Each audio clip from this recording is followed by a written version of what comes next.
आप सभी को नमस्कार। मैं डॉक्टर सुनीता सिंह। आज हम एल्कलॉइड सीरीज में ही आगे बढ़ते हुए क्विनाइन पे वीडियो लेके आए हैं, जिसमें हम क्विनाइन की प्रॉपर्टीज और उसके स्ट्रक्चर इलिसिडेशन के बारे में बात करेंगे।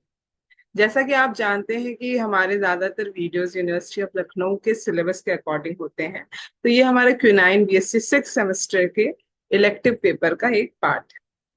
क्विनाइन अल्कलॉइड है एक तरह का, और हम इसकी सारी प्रॉपर्टीज को जानेंगे, इल्यूसिडेशन को जानेंगे, और इसके साथ एक बहुत दिलचस्प कहानी जुड़ी हुई है कि क्विनाइन का आविष्कार कैसे हुआ। तो ये माना जाता है कि एक मतलब कहानियों में है, जो हम कहते हैं कि पेरू में उस दौरान बहुत लोग मलेरिया से बीमार होते थे। उस समय नाम मलेरिया दिया गया था, या उस समय जो सिम्टम्स थे उसके आधार पे ये रहता था कि बहुत बुखार होता था, शरीर में कपकपी होती थी। तो वहां पे उन्होंने फिर जो कुछ लोगों ने देखा कि वो एक नदी के पास थे, और उस पानी को उन्होंने जब पिया, वो भी उस बुखार से पीड़ित थे, और जब उन्होंने पानी पिया तो उनको थोड़ा ठीक लगा। जहाँ पे उस वो पेड़ था जहाँ जिससे हमें क्विनाइन मिलता है। फिर उसके बाद धीरे धीरे रिसर्चेज हुई और सारी चीजें हुई और हमें क्विनाइन मिला। तो ये एक इंटरेस्टिंग फैक्ट था जो इस क्विनाइन के साथ जुड़ा हुआ था। इस तरह से वो डिस्कवर हुआ, और आज के समय में ये एक बहुत ही पोटेंशियल एंटी मलेरियल ड्रग है। तो हम देखते हैं इसके बारे में।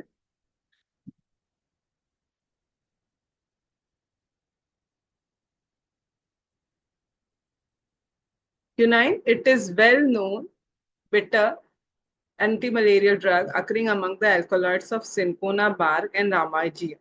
Cinchona bark contains about 30 alkaloids, but its anti-malarial activity is mainly due to quinine, quinidine, cinchonin, and cinchonidine. Pure quinine and cinchonin were first isolated in 1820 by Pelletier and Caventou. तो cinchona वो plant था जिससे कि हमने quinine को isolate किया था by in 1820 by Pelletier and Caventou. The bark is stripped and dried in the sun. इस तरह से किस तरह से आइसोलेशन किया जाता है, this is crush to fine powder and then treated with lime and caustic soda solution for several hours and finally extracted with hot petroleum.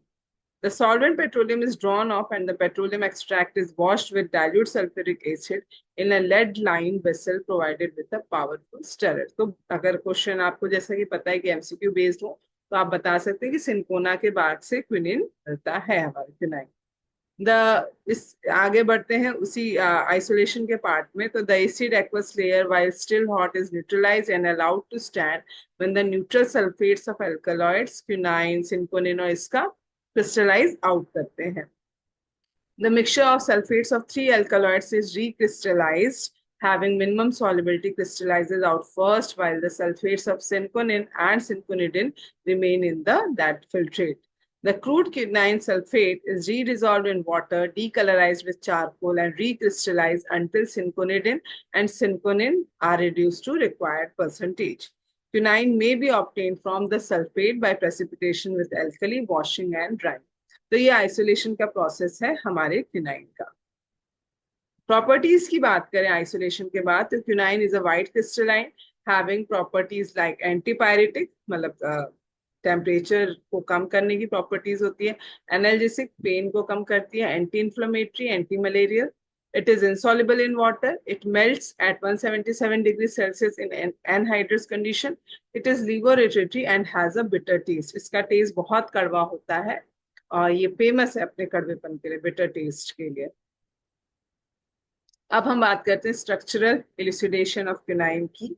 क्योंकि ये बहुत समझने वाला पार्ट है, तो धीरे धीरे ही हम चलेंगे। और आप इस पिक्चर को याद रखिएगा, इसीलिए मैंने स्लाइड्स को इस तरीके से बनाया कि ये पिक्चर भी आपके साथ सामने रहे, तब आप स्ट्रक्चर को इलिसिडेट कर पाएंगे। देखिए, जब स्ट्रक्चरल इलिसिडेशन की बात आती है कि हम उस स्ट्रक्चर, उस फ्रेमवर्क को हम इमेजिन करते हैं कि अच्छा इसका स्ट्रक्चर कैसा रहा होगा। उसका अगर हम पीछे जाएं, अगर जैसे हम बैकवर्ड में बात करेंगे, अगर जैसे होता है कि एक हमने मतलब एक होता है 1 to 10 गए, एक हम 10 to 1 जा रहे हैं, यानी हमें ये स्ट्रक्चर पता है। बट हम देखेंगे कि हमने कैसे इसको स्टैब्लिश किया। जैसे हमारा प्योर स्पेसिमेन क्विनाइन का था, हमने उसका क्वांटिटेटिव एनालिसिस करके एम्पिरिकल फॉर्मूला निकाला, मॉलिक्यूलर वेट निकाला, तो हमें एक मोटे मोटे तौर पे एक फॉर्मूला मिल गया जो हम आगे भी देखेंगे। फिर उसके बाद हमने बेसिक कई तरह के टेस्ट करके हमने ये माना कि इस तरह का स्ट्रक्चर हो सकता है, और ये क्यों हो सकता है उसके लिए टेस्ट किए गए थे।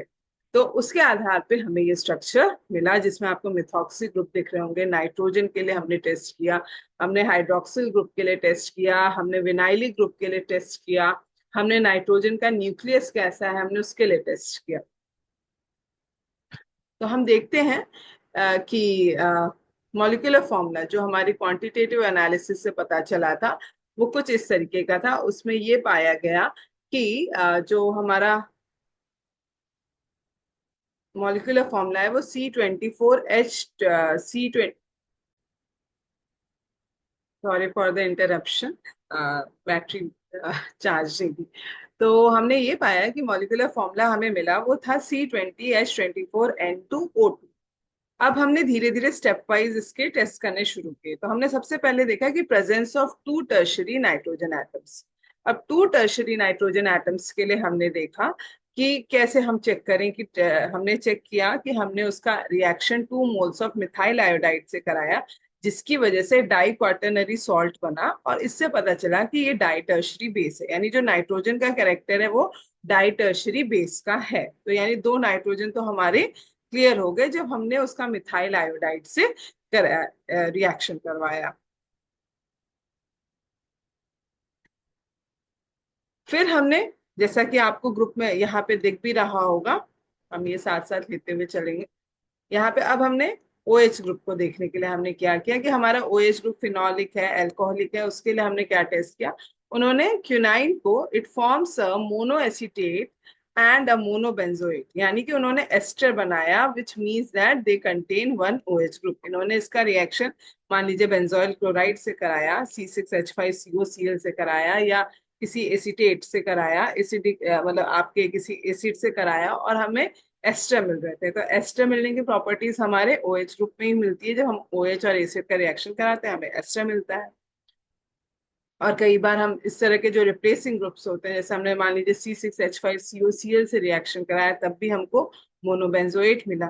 However, this is the secondary alcoholic group which is shown by the fact। अब हमें OH ग्रुप तो पता चल गया कि अल्कोहलिक ग्रुप है, बट अल्कोहलिक ग्रुप का नेचर कैसा है उसके लिए उसका ऑक्सीडेशन किया गया, और हमें मिला कि जैसे हम जब क्विनाइन को ऑक्सीडाइज करते हैं तो क्विनिनोन मिलता है, और क्विनिनोन का मिलना यानी कीटोनिक ग्रुप का मिलना ये इस्टेब्लिश करता है कि जो हमारा OH ग्रुप है वो सेकेंडरी है। क्योंकि हमें पता है कि जब सेकेंडरी अल्कोहलिक ग्रुप ऑक्सीडाइज होते हैं तो they use to convert into a ketonic group, जो कि हमें क्विनाइन से क्विनोन होने में दिखाई दिया। ठीक है, नेक्स्ट हम देखते हैं। ये हमारा सेकेंडरी अल्कोहलिक ग्रुप के लिए था।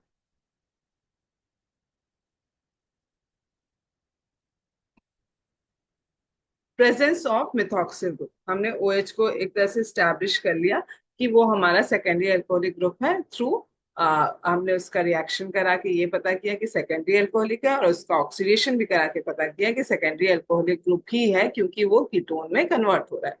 अब आप देख रहे हैं कि इस रिंग में आपको एक मिथॉक्सी ग्रुप, इस स्ट्रक्चर में आपको एक मिथॉक्सी ग्रुप भी दिख रहा है। अब उसके लिए हमने क्या टेस्ट किया कि when quinine is heated with hydrochloric acid it eliminates 1 mole of methyl iodide. एक मिथाइल क्लोराइड, यानी वो 1 मोल मिथाइल क्लोराइड ले रहा है, जो कि ये बता रहा है कि उसमें एक मिथॉक्सी ग्रुप प्रेजेंट है। It means that the oxygen in quinine is found to be present as a methoxy group, यानी OCH3 का बदलना, एक मिथाइल आयोडाइड मिलना, ये हमें बताता है कि वहां पे मिथॉक्सी ग्रुप प्रेजेंट है। ठीक है, नेक्स्ट हम देखते हैं। तो हमने क्या क्या चीजें स्टैब्लिश कर ली। हमने स्टैब्लिश कर लिया कि OMe ग्रुप प्रेजेंट है, हमने स्टैब्लिश कर लिया सेकेंडरी अल्कोहलिक ग्रुप प्रेजेंट है, और हमने स्टैब्लिश कर लिया कि नाइट्रोजन जो है वो हमारे दो प्रेजेंट है डाई टर्शरी बेस के रूप में। ठीक है, नेक्स्ट हम देखते हैं।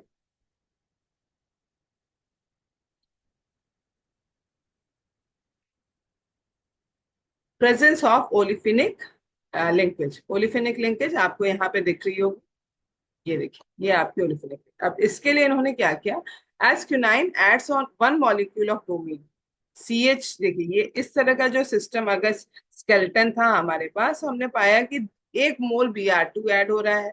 अगर H2 ऐड करते हैं तो 1 मोल H2 ऐड हो रहा है। तो वो कहीं ना कहीं ये बता रहा था कि हमारे पास इस तरह का सिस्टम प्रेजेंट हो सकता है। देखिए उसमें लिखा भी है, as quinine adds on one molecule of bromine it indicates that quinine must contain one ethylenic double bond. The same is also proved by the fact that quinine,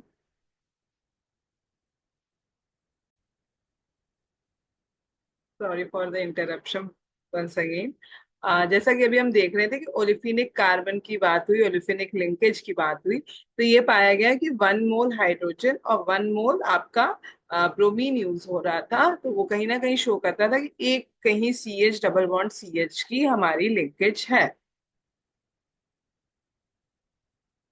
next हम देखते हैं इसके बाद क्या हुआ, इसको आगे हमने कैसे इसको स्टैब्लिश किया। अब CH डबल बॉन्ड CH का तो पता चल गया, बट क्या वो विनाइलिक था, एल्कीन वाला था, उसके लिए हमने क्या किया कि हमने इसका जब when controlled oxidation of quinine is done with chemenophore, it yields a monocarboxylic acid along with formic acid। जब हम क्यूनाइन का रिएक्शन करवाते हैं तो हमें केमेनोफोर से, तो हमें एक मोनोकार्बोक्सिलिक ग्रुप मिलता है और हमें फॉर्मिक एसिड ग्रुप मिलता है। तो वो कहीं ना कहीं विनाइल ग्रुप के प्रेजेंट होने की कंफर्मेशन देता है, क्योंकि देखिए ये अगर इस तरह का स्केलेटन होगा तभी पॉसिबल है कि जब ऑक्सीडेशन कराया तो ये COH में बदल गया और ये वाला आपका HCOH में बदल गया। तो ये आपका कंफर्म करता है कि जो हमारा डबल बॉन्ड है, जो लिंकेज है, वो फिनाइलिक वाली है। ठीक है, नेक्स्ट हम देखते हैं। नेक्स्ट हमारा विनाइलिक। तो अगर अभी तक हम समझने की कोशिश करें तो हमें क्या क्या चीजें पता चल गई कि एक OMe मिथॉक्सी ग्रुप है, विनाइलिक ग्रुप है। ठीक है, हमें नाइट्रोजन के नेचर के बारे में पता चल गया और हमें OH के बारे में पता चल गया। तो अब हमारी नेक्स्ट कोशिश होगी ये रिंग जो है, जो हमारी क्यूनोलिन की लिंकेज है, उसके बारे में हम जानने की कोशिश करेंगे। ठीक है, नेक्स्ट हम देखते हैं। अब क्यूनोलिन न्यूक्लियस की बात करते हैं, जो कि हमारा ये एक बेंजीन रिंग से दूसरा एक 6 मेंबर रिंग जुड़ी हुई है, जिसमें कि हमारा नाइट्रोजन भी जुड़ा हुआ है। When quinine is fused with concentrated KOH, it yields a mixture of 6-methoxyquinoline।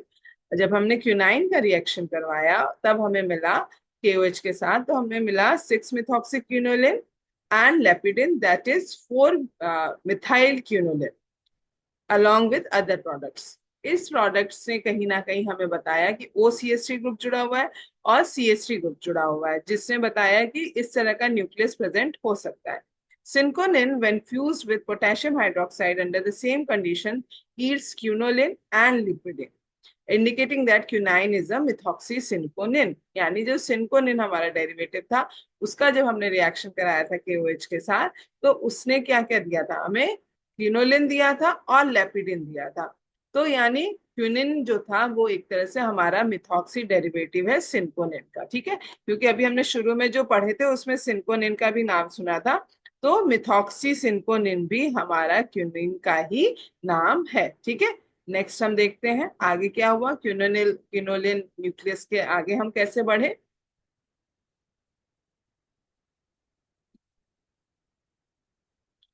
When quininic acid is heated with soda lime, it undergoes decarboxylation yielding 6-methoxyquinoline।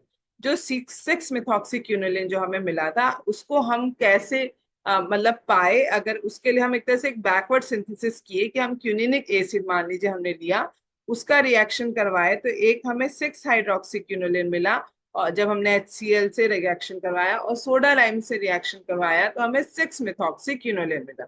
The position 6 of the methoxyl group has been confirmed by the conversion of quininic acid to 6-hydroxyquinoline by heating with hydrochloric acid। तो यानी कहीं ना कहीं ये जो क्विनिनिक acid था वो कहीं ना कहीं श्योर कर रहा था कि हमारा आइसोक्विनोलिन ग्रुप इस तरीके से जुड़ा होगा और उसके 6 पोजीशन पे हमारा मिथॉक्सी ग्रुप होगा। ठीक है, ये आप देख सकते हैं यहाँ पे, ये न्यूक्लियस हमें थोड़ा थोड़ा इसकी तरह हमें चीजें मिलने लगी ना। हमने इस एच को नहीं, इसको मत काउंट करेगा, ये चीज हमें क्विनोलिन न्यूक्लियस हमें दिखने लगा। ठीक है, नेक्स्ट हम देखते हैं इसके बाद क्या हुआ।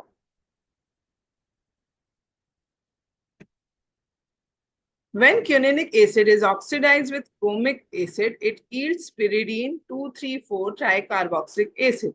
It is evident that the benzene ring of the latter having the methoxy group is oxidized. जैसा कि अगर हम बैक स्लाइड में देखें तो आपको क्विनिनिक एसिड दिख रहा है जिसमें एक ये बेंजीन रिंग है जिसमें OCH3 ग्रुप जुड़ा है और एक आपकी ये pyridine का न्यूक्लियस है जिसमें COH जुड़ा है। तो जब हमने इसका ऑक्सीडेशन करवाया तो हमें पिरिडीन 2,3,4 ट्राई कार्बोक्सिलिक एसिड मिला जो कि हमारी पूरी बेंजीन रिंग को ऑक्सीडाइज कर गया। The COH group at C4 reveals that in quininic acid also the COH group is present at position 4 यानी 1 2 अगर हम इसकी नंबरिंग करें 1 2 3 4। अब अगर हम बैक वाले में भी देखें तो हमें देखने को मिलेगा कि क्विनिनिक एसिड जो था हमारा क्विनिनिक एसिड में भी देखिए फोर्थ पोजीशन पे हमारा ये COH इंटैक्ट रहा और ये जो पूरी बेंजीन रिंग थी दिस बेंजीन रिंग ये आपकी सॉरी दिस बेंजीन रिंग ये वाली ये आपकी बेंजीन रिंग ऑक्सीडाइज होके ये COH में बदल गया ये COH में बदल गया और एक COH आपका यहाँ पे था ही। तो फोर्थ पोजीशन पे हमारा क्विनिनिक एसिड का COH था और बाकी जो दो COH मिले वो हमें बेंजीन रिंग के ऑक्सीडेशन से मिले थे। ठीक है, तो हम नेक्स्ट देखते हैं आगे क्या हुआ। ये हमें मिला पिरिडीन 2,3,4 ट्राइकार्बोक्सिलिक एसिड जब हमने क्विनिनिक एसिड को CrO3 के साथ हमने ऑक्सीडाइज किया। नेक्स्ट व्हेन उसके बाद हमने देखा when quininic acid is heated with hydrochloric acid to yield the demethylated group. जब हमने HCl से रिएक्शन कराया तो हमें ये मिला था और फिर हमने इसका डीकार्बोक्सिलेशन किया था तो 6 हाइड्रोक्सी क्विनोलिन मिला।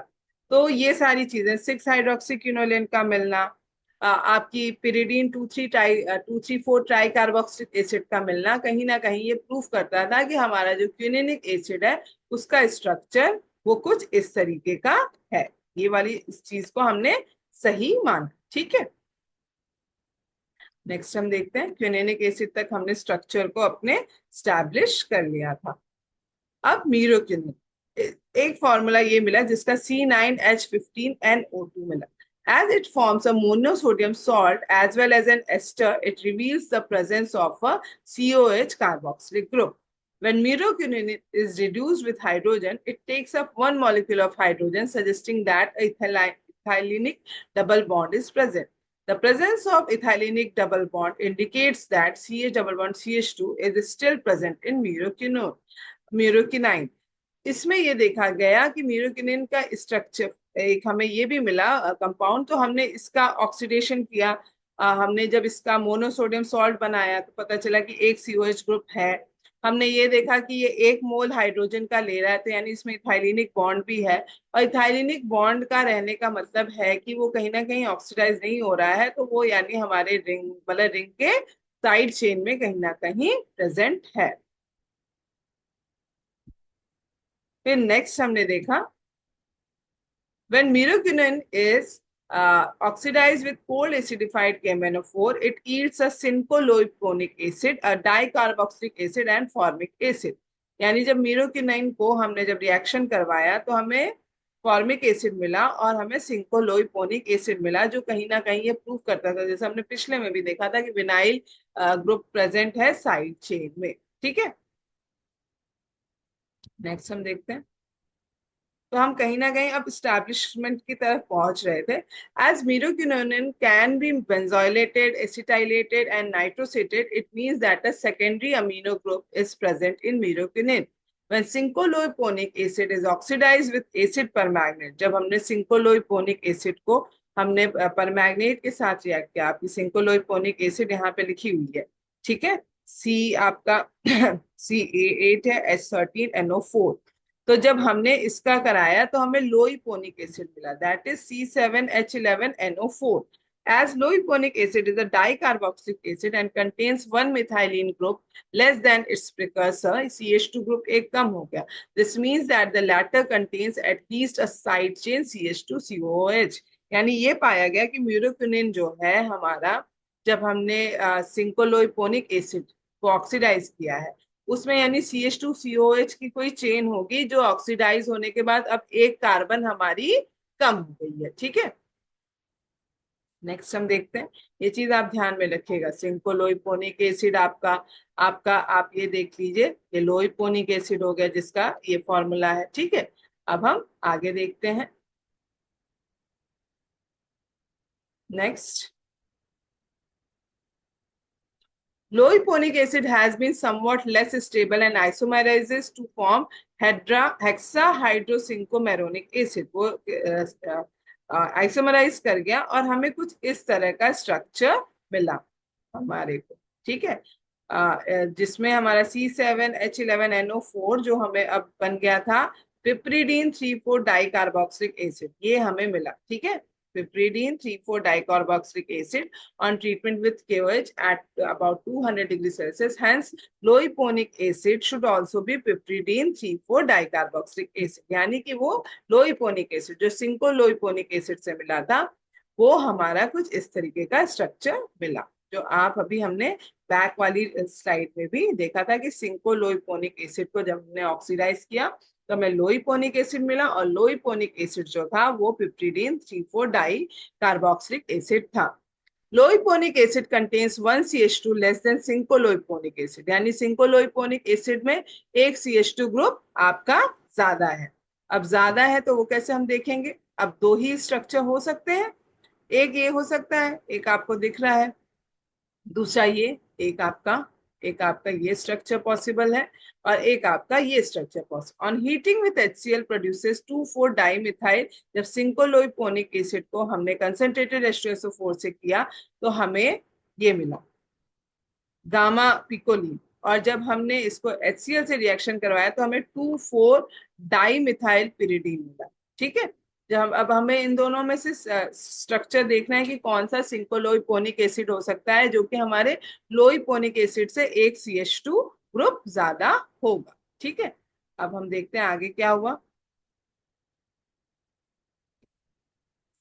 देखिए, meroquinone gives cincholoiponic acid along with HCOH on oxidation, so it should be either structure A और B। जैसा कि हमें पता है कि हमने मीरोक्विनिन से शुरू किया था और सिंकोलोइपोनिक एसिड तक गए थे, तो या तो A होगा स्ट्रक्चर या B हो सकता है। अब हमने देखा structure A is found to be correct since meroquinone forms 3 ethyl 4 methyl pyridine। हमको ये चीज मिल रही थी, मीरोक्विनिन से हमें 3 ethyl 4 methyl pyridine मिला जो कि हमारे स्ट्रक्चर ए से पॉसिबल था। ठीक है, ये देखिए, मीरोक्विनिन ZnHI से रिएक्शन कराए, meroquinene on reduction with ZnHI gives syncoloipoin which has a carboxyl group and ethyl। Structure B cannot account for the formation of syncoloipoin, so it should be A। यानी हमारा ये वाला स्ट्रक्चर नहीं माना गया, हमारा A वाला स्ट्रक्चर सही माना गया। ठीक है, ये चीज हमारी सही हुई। नेक्स्ट हम देखते हैं।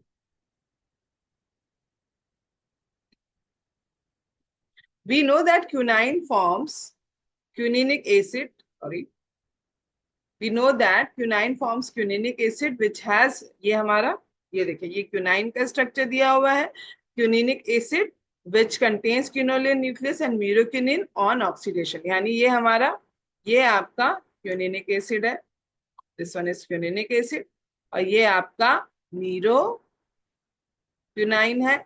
देखिए, आप इसका फॉर्मूला जब जोड़ेंगे तो आपको क्यूनाइन मिल जाएगा। Quinine does not contain COH group, यानी COH ग्रुप नहीं है, showing that the two moieties are linked through दो C एटम्स। यानी ये जो COH तो हमें नहीं दिख रहा है यहाँ पे, अगर आप फाइनल स्ट्रक्चर देखें तो यानी ये यहीं से इनकी लिंकेज होती होगी।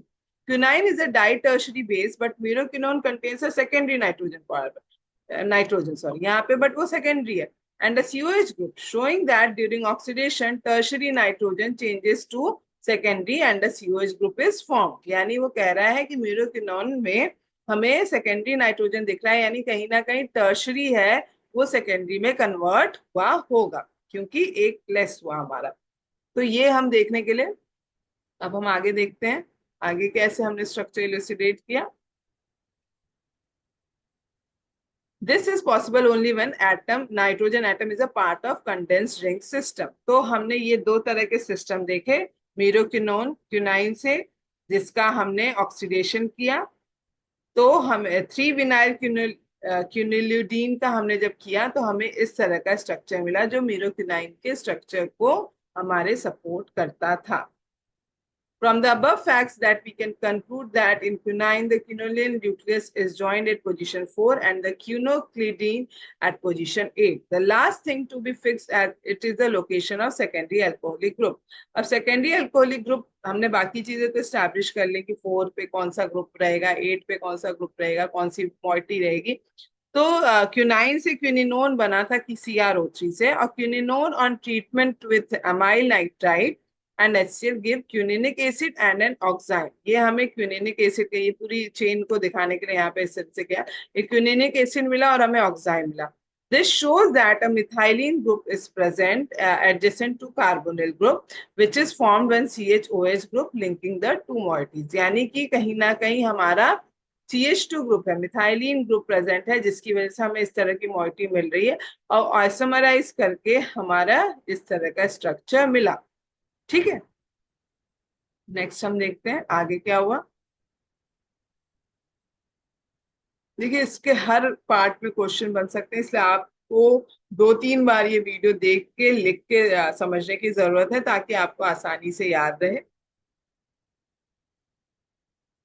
तो फाइनली ये स्ट्रक्चर स्टैब्लिश हुआ हमारा, जहां से हमने शुरुआत की थी कैसे कैसे। ये आपका CH3 ग्रुप है यहाँ पे, ये आपके 2 नाइट्रोजन हो गए, ये आपका विनाइलिक बॉन्ड हो गया जो जो हमने स्टैब्लिश किया, क्विनोलिन न्यूक्लियस हो गया, आपका ये म्यूरोक्विनाइन का पार्ट हो गया। तो इस तरीके से हमने स्टैब्लिश किया क्विनाइन का स्ट्रक्चर। तो ये आपके जो हमारा सिलेबस है क्यूनाइन का उसका ये एक ग्लिम्स था। इसमें हमने कोशिश की है कि आपको ज्यादा से ज्यादा अच्छे से समझा सके। बट और इससे रिलेटेड MCQs हम हो सकता है आने वाले वीडियोस में लेके आए। और बहुत बहुत धन्यवाद आपका वीडियो को देखने का, हम आपको अग्रिम ही धन्यवाद दे दे रहे हैं। और मुझे लगता है कि इसको देखने के बाद आपकी क्विनाइन की केमिस्ट्री का मतलब जो एक है वो आपको समझ में आएगा। आप इसको पार्ट पार्ट में समझिएगा कि कैसे कैसे हमने किया, क्योंकि क्विनाइन और ओपियम हमने पिछले वीडियो में डिस्कस किया था। तो होपफुली आपका ये सिलेबस जो स्पेशली जो हमारे BSc 6 सेमेस्टर के बच्चों के लिए है वो आपके ये यूनिट पूरी तरीके से तैयार हो जाएगी। आप एल्कलॉइड रिलेटेड MCQ भी देखिएगा, हम और कोशिश करेंगे कि और MCQs लेके आए। तो बहुत बहुत धन्यवाद आपका समय देने का, इस वीडियो को देखने के लिए। और आप कोशिश करिए कि आप इसको अच्छे से समझ जाए। और ये मेरे चैनल की लिंक है और आप इस पे और भी वीडियोस देख सकते हैं केमिस्ट्री रिलेटेड भी। और आप अपनी केमिस्ट्री और अच्छी कर सकते हैं, चाहे BSc पार्ट 1 की बात हो या सेकेंड ईयर की बात हो या थर्ड ईयर की। तो बेसिकली अभी मैंने वो वीडियोस लाए हैं जो टॉपिक्स मैं पढ़ाती हूँ, और आगे मेरी कोशिश रहेगी कि मैं हर टॉपिक पे कुछ ना कुछ आपके सामने प्रेजेंट करूँ और ज्यादा से ज्यादा बच्चों को इससे फायदा हो। So thank you so much. Chemistry से केमिस्ट्री अपनी अच्छी बना के रखिए। धन्यवाद।